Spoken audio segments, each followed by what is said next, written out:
Yes. What's up, everybody? It's Sid and Millie. We're back. Yep. And today we are going to be chatting about a movie we watched recently, or I guess 2 movies we watched recently. So we watched Smile and Smile 2. Yeah. If you've seen them, they're in the horror category. If you've not seen them, they're in the horror category. They're just like a horror movie that came out semi-recently, and they had the second iteration drop. Not even sure when it came out, but yeah, the other night we decided to watch some scary movies, and those were the 2 we watched. Yeah. So let's get into it. Let's get into it. Yeah.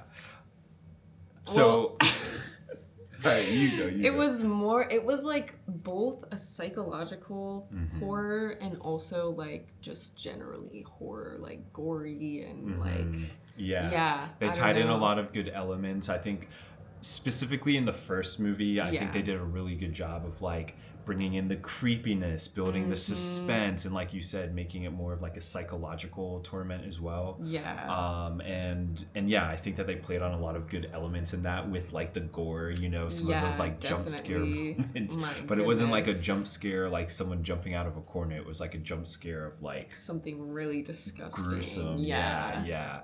Which is pretty interesting. And then the concept essentially of the smile is similar to that of like The Ring. If you're like a classic horror film person, you know. But The Ring, essentially, it's like you watch the video and then, you know, you get a phone call and then 7 days later you're cooked. So this was a similar concept where it's like if you watch somebody take their life in front of you, the demon or whatever, the spirit from Smile ends up getting passed from you or from that person to you if you witness that. And so yeah, I think it's a good concept. I really like the concept of this show. Yeah, I do too. And I feel like it definitely plays on a lot of like, I don't know, the psychological piece of it, because you can't really tell when you're in reality and when it's like something that the person is experiencing only in their mind. And then it really is like, I don't know, it messes with your brain as well, because you're like, what's real? What's not real? Exactly. How do we know what they're actually doing in those moments of like blackout? Yeah, you know, and they played on that really heavily in the second film, more so than the first one, where like the first one, it happened a few times, but we could still kind of follow what was happening. Right. Whereas like in the second film, like there was a bunch of stuff. Yeah, that was crazy. That was definitely like so unnecessary. That was like, poor pet. But in the second movie, I feel like they played on that like very heavily, because they really leaned into the fact that the audience was not going to know like what happened. Like we had seen multiple days of events happen, and then they revealed to us later in the film that just didn't happen. Nothing happened. So like, I mean, oh my gosh, it was like she hit her head on the piano, and that was like when she blacked out, basically, I'm thinking. Yeah. And then like woke up in the hospital. Did she even hit her face on the piano? You know, like we don't even know. We don't know anything, because her mom was fine. Like like she didn't actually reconnect with her friend who like spent the night before or whatever. So spent the night. Yeah, there was just like I don't know. So between the 2, I personally preferred Smile 1. Yeah. I think the first one really like did really well with the concept. It didn't feel forced at all, and they really like had us scared. I feel like in the first one. I feel like it was just like crazy. It really was, because like, I mean, we were watching it at night and everything. The music that they used was really good. Like it really invokes those feelings in you of like, oh, the eeriness and just like what's about to happen. And I also feel like they did a really good job of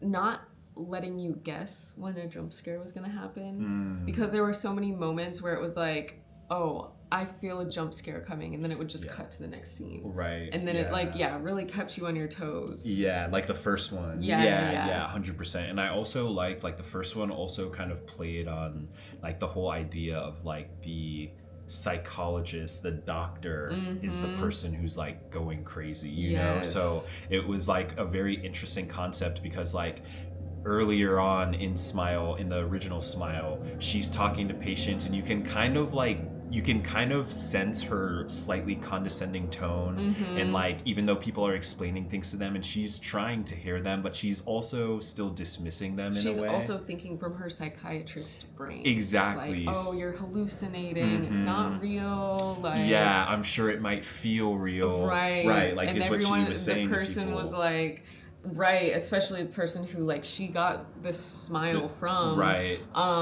Like that person was like, you're not listening to me. Yeah. You're not listening. You're so not it was hearing kind of me. funny.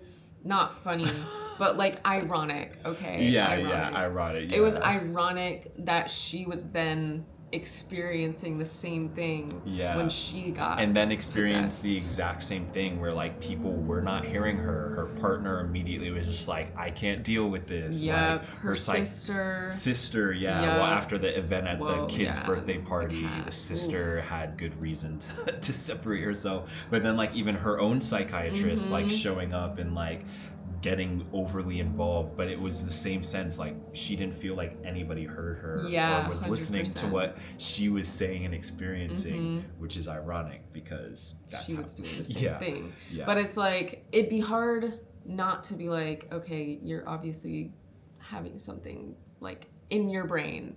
Right. You're having a mental breakdown sort of thing, because most people aren't just going to immediately believe that there's like a curse. You know, most people aren't going to be like, oh yeah, I believe you that you're seeing things and it's true. Like, you know. Yeah, if you think about the world now, like like most people aren't going to be definitely not. That. No, I mean people sound like crazy enough when they're talking about Holy Spirits and Holy Ghosts and all of these unchecked, unknown, unobserved powers that they reference in today's time. So now imagine another person coming up to you and being like, oh yeah, I've been cursed by an evil entity or an evil spirit. Right. Like no one's gonna believe that because again, like someone can start dancing in front of you and say that they're getting, possessed by the Holy Ghost, and like what are you supposed to do?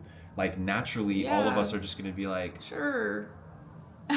Okay, but so I can definitely relate to the practical mind hearing about like some superstitious supernatural events that are allegedly happening to someone, especially if you can't observe it. Right.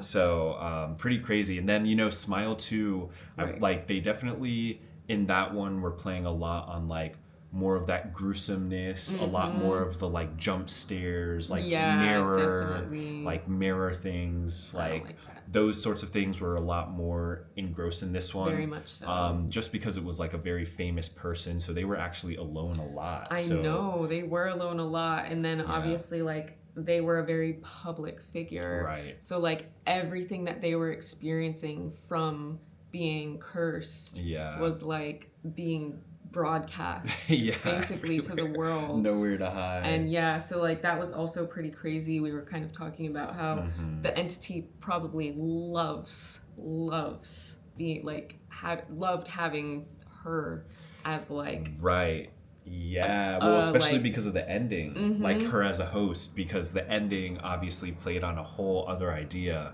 which could potentially, if they are doing a Smile 3, that could be the idea that they play on. But like essentially, the curse was being passed on to a large group of people, like an entire concert worth.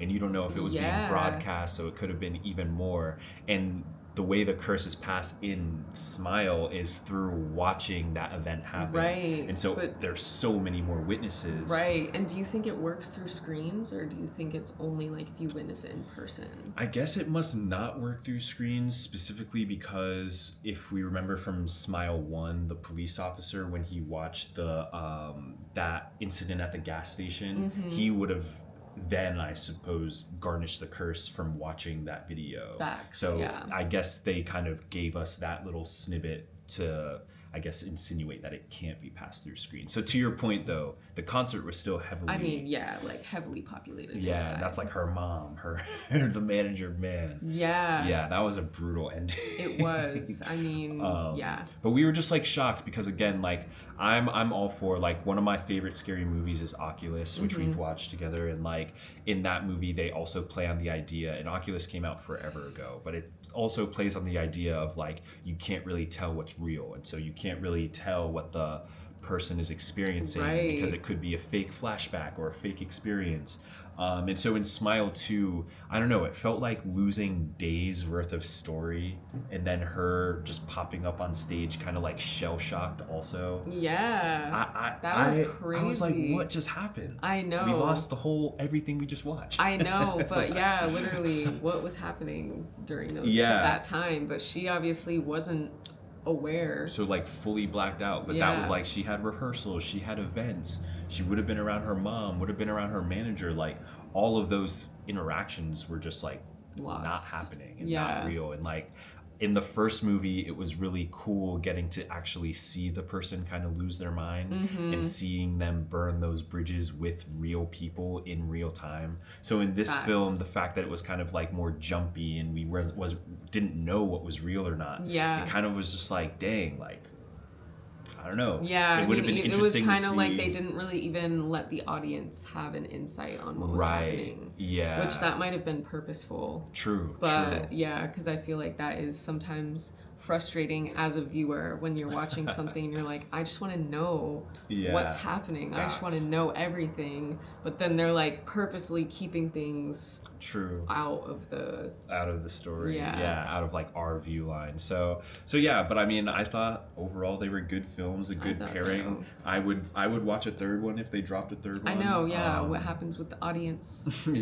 I'm curious. I am definitely curious. Can the entity spread that much? Or is it only like one person that it can go to at a time? Because I feel like that would be like spreading it really thin. So would that like lessen the effects of, or is it getting stronger? Entity?